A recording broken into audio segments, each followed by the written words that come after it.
देखो घनानंद की अगली व्याख्या। इत बाट परी सुधिराव रे भूलन केसो उलानो दीजियो जू। अब तो सब शीश चंडाही लही जू, कछु मन भाई सो कीजियो जू। घन आनंद जीवन प्राण सुजान, तिहारी बातें जीजियो जू। नित नीक रहो तुम चाड़ कहाँ पे, आसी समारियो लीजियो जू। ये पंक्तियाँ घनानंद कवित से अवतरित है और कवि घनानंद ने प्रियतम की, यानी कि उनकी प्रियतम सुजान थी, और सुजान की निष्ठुरता और एक प्रेमी हृदय की सात्विकता का मार्मिक चित्रण इन पंक्तियों में किया है।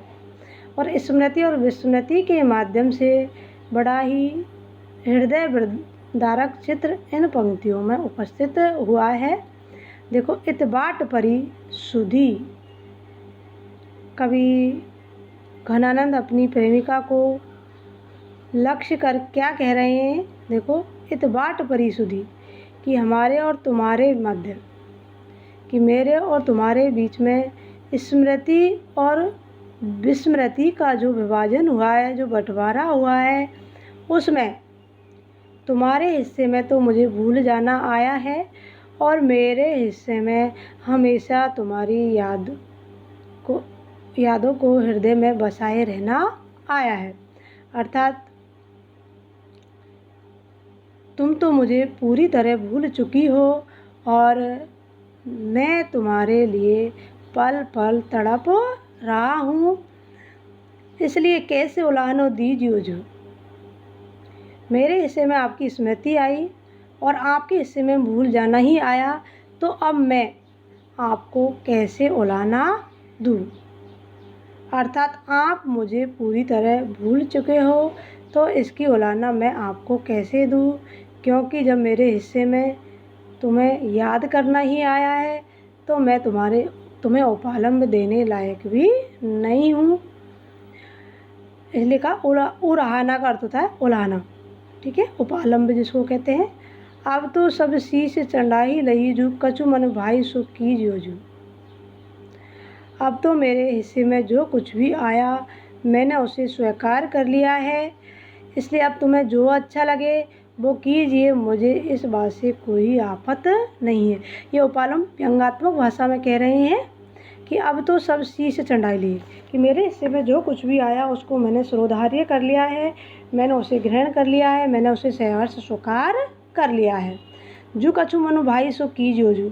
अब तो तुम्हारे मन को जो अच्छा लगे, तुम जो करना चाहती हो वह कीजिए जी। फिर भी मैं आपसे इतना कहना चाहता हूँ। क्या कहना चाहते, देखो, घन आनंद जीवन प्राण सुजान, कि हे सुजान, तुम मुझे मेरे प्राणों के आधार हो, मुझे अत्यधिक आनंद प्रदान करने वाले हो और मेरे प्राणों के लिए तुम्हारे अतिरिक्त और कोई सहारा नहीं है, इसलिए तुम प्राणों के लिए जीवन के समान प्रिय हो, ठीक है। अर्थात तुम ही मेरे प्राणों को जीवित रख सकते हो। तिहारी न बात न जीजियो जो, क्योंकि मैं तिहारी न मतलब तुम्हारी चर्चा करके ही आज मैं जीवित हूँ, तुम्हारी स्मृतियों को हृदय में धारण करके ही मैं जीवन धारण किए हूँ और वो जो स्मृतियाँ हैं वो मेरे जीवन के समान है। यदि मैं उनको विस्मृत कर दूँ तो अपने जीवन की लीला को भी समाप्त कर दूँ। नित नीक और रहो तुम चाड़ कहाँ पे, आसी समारोह लीजियो जो। यद्यपि तुम्हारे मन में मेरे लिए कोई भी जगह नहीं है, तुम मुझे भूल चुकी हो, तथापि मैं तुम्हें आशीर्वाद देता हूँ या मैं तुम्हारी मंगल कामना करता हूँ कि तुम जहाँ भी रहो वहाँ सुख से रहो, आशी समारोह लीजियो जू। तुम्हें सुखपूर्वक जीवन यापन करने का आशीर्वाद प्रदान करता हूँ कि तुम जहाँ भी रहो सुख से रहो और मेरे दुख से कभी भी संतप्त ना हो। तुमने तो मुझे भुला दिया है लेकिन मैं तुम्हें भुला नहीं पाया। इस प्रकार से इसमें प्रेमी हृदय की उदात्तता, उसकी एकनिष्ठता, उसकी अनन्यता, उसकी सात्विकता का बड़ा ही मार्मिक चित्र अंकित हुआ है। क्योंकि प्रेमी हृदय में अपने प्रियजन के लिए सदा ही मंगल कामना का भाव रहता है और यही भाव घनानंद के हृदय में सुजान के प्रति है। इसलिए इन पंक्तियों में प्रेम की उदात्तता दृष्टिगोचर हो रही है। अगली व्याख्या देखिए। एरे वीर पौन तेरा सब और गौन वीरी, तो से और कौन मनई डर कानी वानी दे। जगत के प्राण ओछे बड़ो सु समान घन, आनंद निदान सुख दान दुख यानी दे। जान उजियारे गुण भारे अंत मोही प्यारे, अब हवई अमोही बैठे पीटी पही चानी दे। भ्रय व्यथा की मूरी आँखिन में राखो पूरी, दूरी तिन पायन की हाँ नेकु आनी दे। एरे वीर पौन तेरो सब और गौन वीरी। ये पंक्ति अभी घनानंद कवित्त से ही अवतरित है। नायक अपनी निर्मोही प्रियतमा की भ्रय व्यथा से पीड़ित है।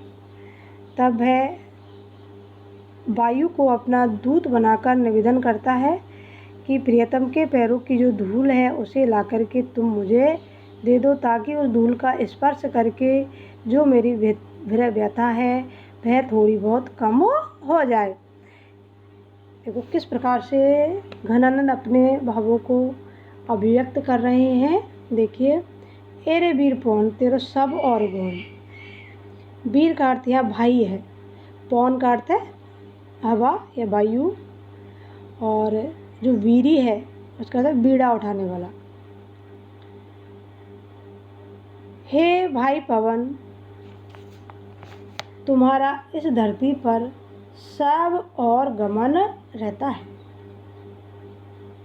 सब और गौन गमन रहता है, अर्थात वायु को भाई की संज्ञा दी है कि तुम मेरे भाई बनो, क्योंकि जो वायु है वह पृथ्वी के प्रत्येक कोने में विद्वान रहती है। इसलिए उन्होंने कहा है कि ये वीर पवन, कि ये भाई पवन, तेरा इस पृथ्वी पर सब और गमन रहता है, अर्थात तुम सर्वत्र आ जा सकते हो।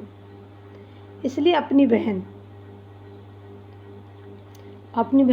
यानी कि जो मेरी भ्रय व्यथा है उसका बीड़ा उठाने वाला तुम्हारे अतिरिक्त और कोई नहीं हो सकता, अर्थात तुम ही मेरी भ्रय व्यथा को शांत कर सकते हो। तो सो और कौन मन डर कानी वानी दे, क्योंकि तुम्हारे अतिरिक्त अन्य ऐसा कोई नहीं है जिससे मैं अपनी भ्रय वेदना है, अपनी पीड़ा है, उसको अभिव्यक्त कर सकूं। क्योंकि तुम मेरे भ्रही अंगों को सुख देने वाले हो, मेरे मन को इसने पूर्ण वाणी से